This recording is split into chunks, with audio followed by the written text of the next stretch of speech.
writing Monday, even though, again, it's midnight for me, so getting a little late with these videos, or vlogs, whatever, video vlogs. It is writing Monday, and to myself, I wasn't going to do that. But that's my goal for this vlog. Don't do that. Um, yeah, so last time I think I mentioned that I was working on character bios, and I had a bunch of notebooks to do that with. Well, I started working on those, and I decided that uh, I like typing better than I do writing, and but the biggest reason why I decided to make online bios instead, like in a journal entry or something somewhere, is because I can go and I can add things easier. Because I was trying to figure out like for one of my characters, I'm tired. Remember, way past my bedtime. Yeah, like you guys care, right? Um, for the first one I started, for the character, I was describing like how he looks, and then I turned a few page over, and I put personality, and that's where I was going to describe his basic personality. Or even if it's, you add personality traits for these characters, even if it's something that never really comes out in the story, you still have, it's still good to have that general idea of how your character is supposed to be, especially during the rewrite of the story. You have to make sure that you get all that straight. And then, I went over a few more pages, and I put kind of like storyline, or relationships, the different relationships that he, you know, storylines that he develops, and also the different, relationships or the characters that he interacts with for those storylines. And I was wondering, I was like, well, how do I know how many pages I need for personality? So instead of like 4 pages or whatever, because again, you can put whatever you need to put for that character, and it's not usually just like certain like um, simple traits like charming, kind, sweet. You want to put all that, but you want to get a little bit more detailed than that when doing character bios.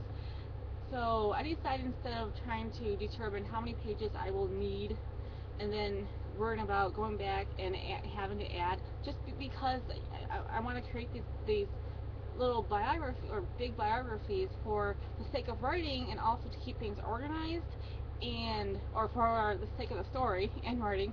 But the one of the good parts about character bios is to keep things organized.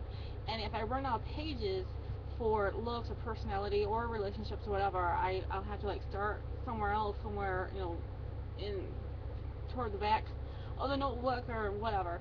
So, but if you do that online, obviously you can go right in, because there's unlimited space for the most part, and just go to wherever you need to go and add things under that certain subtitle or whatever.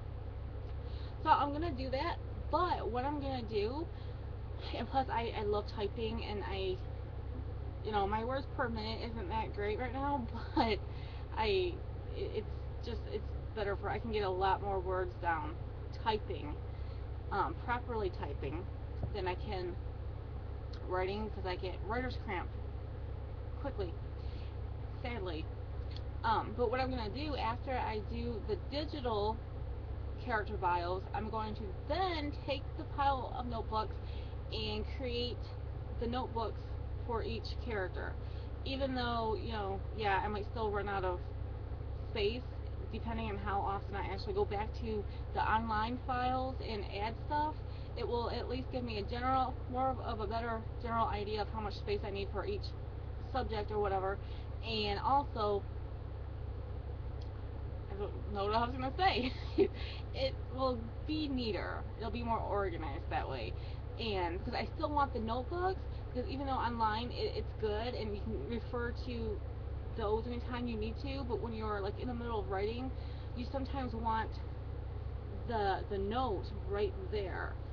And I don't know how to do like the split screen. Writing on this side, notes on this side. I don't know. I think that's possible sometimes, but It was actually, it is, because there was some sort of app or something that you can download for your browser to be able to do that, and I had that, and I didn't like it because I was pulling up this, I was accidentally splitting the screen, and you have to go with the second page that you pull up. You can't X that page out. You have to X out the original page that you were on, and then it was just messy.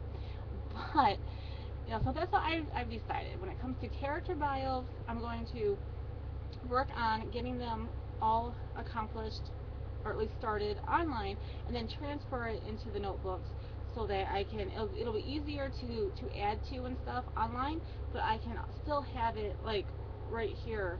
I just pick out the notebook, and do I have an eyelash in my eye?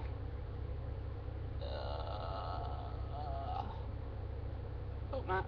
I hate that when that happens. um, but yeah, anyway, so that's, I changed my mind a little bit about all that stuff.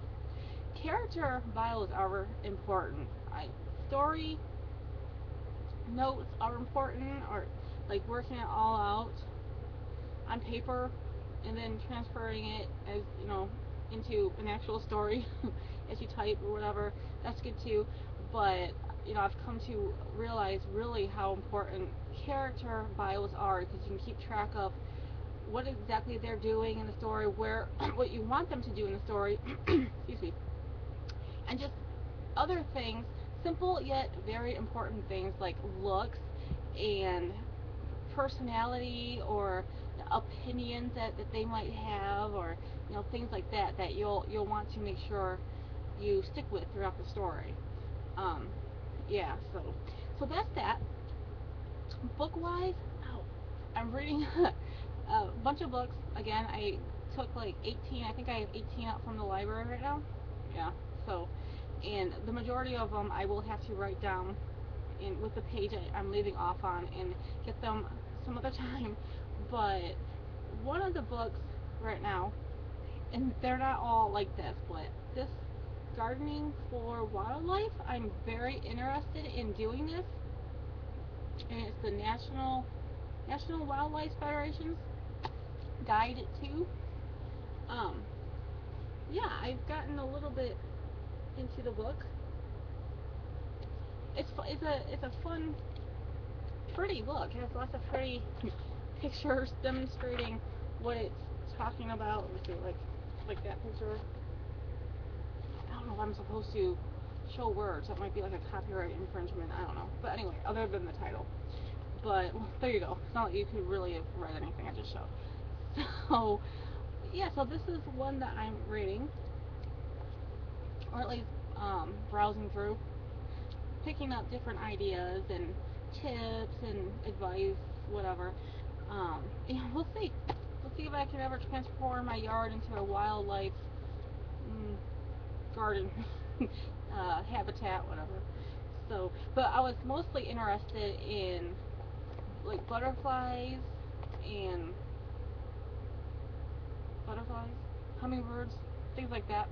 I was reading a book about birds, like how to attract birds to your yard, and I still have the book, and it mentioned different plants you can plant to attract butterflies, that certain birds will come and eat.